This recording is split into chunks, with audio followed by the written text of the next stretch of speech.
ॐ धाता पुरस्ताद्यमुदा जहार शक्रः प्रविद्वान् प्रदिशश्च तस्रः तमेवं विद्वानमृत इह भवति नान्यः पन्था अयनाय विद्यते सहस्रशीर्षं देवं विश्वाक्षं विश्वशम्भुवम् विश्वन्नारायणं देवमक्षरं परमं पदम् विश्वतः परमान् नित्यं विश्वन्नारायणगुं हरिम् विश्वमेवेदं पुरुषस्तद्विश्वमुपजीवति पतिं विश्वस्यात्मेश्वरगुं शाश्वतगुं शिवमच्युतम् नारायणं महाज्ञेयं विश्वात्मानं परायणम् नारायणपरो ज्योतिरात्मा नारायणः परः नारायणपरं ब्रह्म तत्त्वन्नारायणः परः नारायणपरो ध्याता ध्यानन्नारायणः परः यच्च किञ्चिज्जगत् सर्वं दृश्यते श्रूयतेऽपि वा अन्तर्बहिश्च तत्सर्वं व्याप्य नारायणस्थितः अनन्तमव्ययं कविगुं समुद्रेऽन्तं विश्वशम्भुवम् पद्मकोशप्रतीकाशगुं हृदयं चाप्यधोमुखम् अधो निष्ट्या वितस्त्यान्ते नाभ्यामुपरि तिष्ठति ज्वालमालाकुलं भाति विश्वस्यायतनं महत् सन्ततगुं शिलाभिस्तुलं बत्याकोशसन्निभम् तस्यान्ते सुशिरगुं सूक्ष्मं तस्मिन् सर्वं प्रतिष्ठितम् तस्य मध्ये महानग्निर्विश्वार्चिर्विश्वतो मुखः सोऽग्रभुग्विभजन् तिष्ठन्नाहारमजरः कविः तिर्यगूर्ध्वमधशायी रश्मयस्तस्य सन्तता सन्तापयति स्वं देहमापादतलमस्तगः तस्य मध्ये वह्निशिखा अणियोर्ध्वा व्यवस्थितः नीलतो यदमध्यस्थाद्विद्युल्लेखे बभास्वरा नीवारशूकवत्तन्वी पीताभास्वत्यणूपमा तस्या शिखाया मध्ये परमात्मा व्यवस्थितः स ब्रह्म स शिवः स हरिः सेन्द्रः सोऽक्षरः परमस्वराट् योपां पुष्पं वेद पुष्पवान् प्रजावान् पशुमान् भवति चन्द्रमा वा अपां पुष्पं पुष्पवान् प्रजावान् पशुमान् भवति य एवं वेद योपामायतनं वेद आयतनवान् भवति अग्निर्वा अपामायतनम् आयतनवान् भवति योऽग्निरायतनं वेद आयतनवान् भवति आपो वा अग्निरायतनम् आयतनवान् भवति य एवं वेद योपामायतनं वेद आयतनवान् भवति वायुर्वा अपामायतनम् आयतनवान् भवति यो वायोरायतनं वेद आयतनवान् भवति आपो वै वायोरायतनम् आयतनवान् भवति य एवं वेद योपामायतनं वेद आयतनवान् भवति असौ वै तपन्नपामायतनम्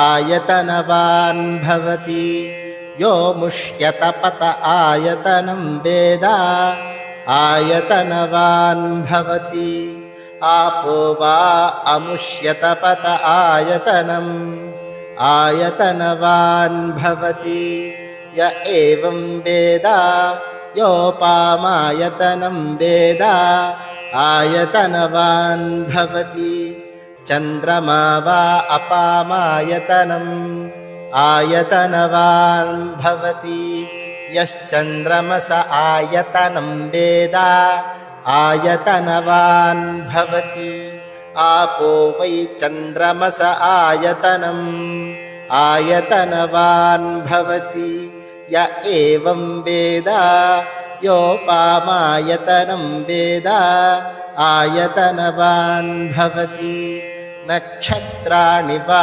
अपामायतनम् आयतनवान् भवति यो नक्षत्राणामायतनं वेद आयतनवान् भवति आपो वै नक्षत्राणामायतनम् आयतनवान् भवति य एवं वेद योपामायतनं वेद आयतनवान् भवति पर्जन्यो वा अपामायतनम् आयतनवान् भवति यः पर्जन्यस्यायतनं वेद आयतनवान् भवति आपो वै पर्जन्यस्यायतनम् आयतनवान् भवति य एवं वेद योपामायतनं वेद आयतनवान् भवति संवत्सरो वा अपामायतनम् आयतनवान् भवति यः संवत्सरस्यायतनं वेद आयतनवान् भवति आपो वै संवत्सरस्यायतनम् आयतनवान् भवति य एवं वेद योऽप्सुनावं प्रतिष्ठितां वेद प्रत्येव तिष्ठति किं तद्विष्णोर्बलमाहुः का दीप्तिः किं परायणम् एको यद्धारयद्देवः रेजति रोदसी उभे वाताद्विष्णोर्बलमाहुः अक्षराद्दीप्तिरुच्यते त्रिपदाद्धारयद्देवः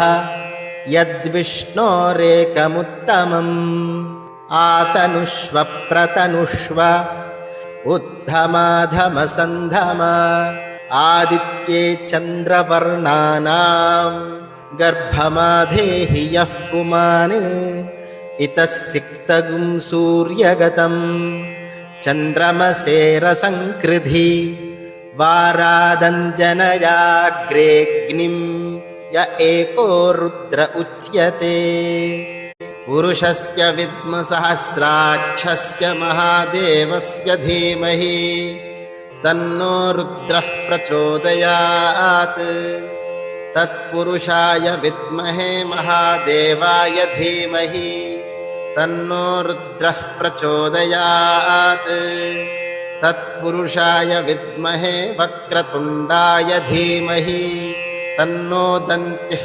प्रचोदयात् तत्पुरुषाय विद्महे चक्रतुण्डाय धीमहि तन्नो नन्दिः प्रचोदयात् तत्पुरुषाय विद्महे महासेनाय धीमहि तन्नः षण्मुखः प्रचोदयात् तत्पुरुषाय विद्महे सुवर्णपक्षाय धीमहि तन्नो गरुडः प्रचोदयात् वेदात्मनाय विद्महे हिरण्यगर्भाय धीमहि तन्नो ब्रह्म प्रचोदयात् नारायणाय विद्महे वासुदेवाय धीमहि तन्नो विष्णुः प्रचोदयात् वज्रनखाय विद्महे तीक्ष्णदग्गुष्ट्राय धीमहि तन्नो नारसिंहः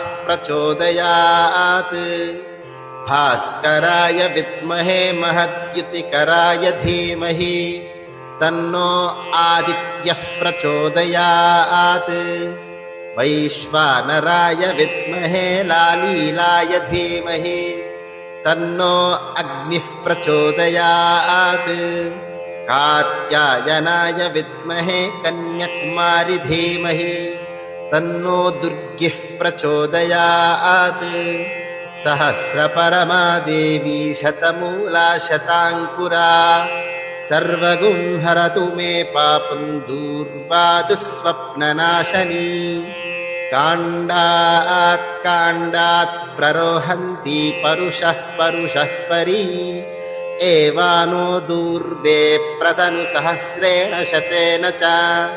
या शतेन प्रतनोषि सहस्रेण विरोहसि तस्यास्ते देवी इष्टके विधेम हविषा वयम्। अश्वक्रान्ते रथक्रान्ते विष्णुक्रान्ते वसुन्धरा शिरसा धारयिष्यामि रक्षस्व मां पदे पदे। भूमिर्धेनुर्धरणी लोकधारिणी उद्धृता शिवराहेन कृष्णेन शतबाहुना। मृत्तिके हन मे पापं यन्मया दुष्कृतं कृतम्। मृत्तिके ब्रह्मदत्तासि काश्यपेनाभिमन्त्रिता। मृत्तिके देहि मे पुष्टिं त्वयि सर्वं प्रतिष्ठितम्। मृत्तिके प्रतिष्ठिते सर्वं तन्मे निर्णुत मृत्तिके। तया हतेन पापेन गच्छामि परमां गतिम्। राजाधिराजाय प्रसह्य साहिने नमो वयं वै श्रवणाय कुर्महे। समे कामान् कामकामाय मह्यम्।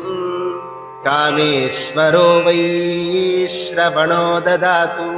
कुबेराय वै श्रवणाय महाराजाय नमः।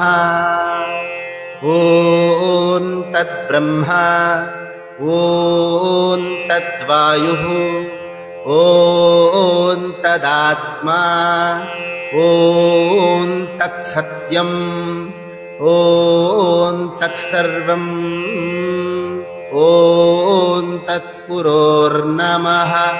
अन्तश्चरति भूतेषु गुहायां विश्वमूर्तिषु।